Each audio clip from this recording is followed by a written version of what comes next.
सातवाहन वंश भारत के राजनीति में ईसवी सन पूर्व प्रथम सदी के मध्य में सातवाहन वंश महत्वपूर्ण था। इस वंश को आंध्र के नाम से भी जाना जाता था। मत्स्य पुराण में सातवाहन राजाओं को सागर स्वामी के रूप में जाना जाता है। इस वंश के संस्थापक सिमुक थे। उन्होंने 23 वर्षों तक शासन किया था और उनके उत्तराधिकारी के रूप में उनके भाई कृष्ण ने शासन व्यवस्था संभाली थी। उत्तर पश्चिम में राजस्थान से दक्षिण पूर्व में आंध्र और पश्चिम में गुजरात से पूर्व में कलिंग तक विशाल क्षेत्र पर नियंत्रण प्राप्त किया था। इस वंश में एक हाल नाम का राजा भी था। सातवाहन वंश के राजा हाल स्वयं संस्कृत के महान विद्वान थे।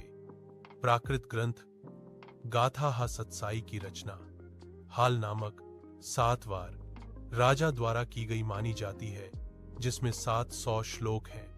इस वंश में एक महान राजा गौतमी पुत्र सातकर्णी भी हो गया है।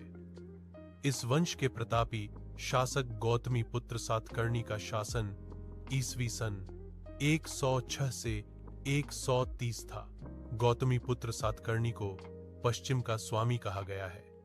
गौतमी पुत्र सातकर्णी ने शक राजा नहपान को हराया और सातवाहन राज्य का विस्तार नर्मदा नदी तक किया था। उसका राज्य गोदावरी से कृष्णा नदी के बीच फैला हुआ था।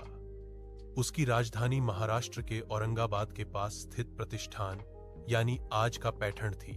वशिष्ठ पुत्र पुलुस्वामी गौतमी पुत्र सातकर्णी के बाद उनके पुत्र वशिष्ठ पुत्र स्वामी शासक बने थे। शक शासकों को कोंकण समुद्र तट और मालवा पर अधिकार प्राप्त करने के लिए सातवाहन के साथ फिर से संघर्ष शुरू हुआ। वशिष्ठ पुत्र पुलवामी ने शक की पुत्री से विवाह करके सातवाहनों को अपने साम्राज्य का विस्तार किया।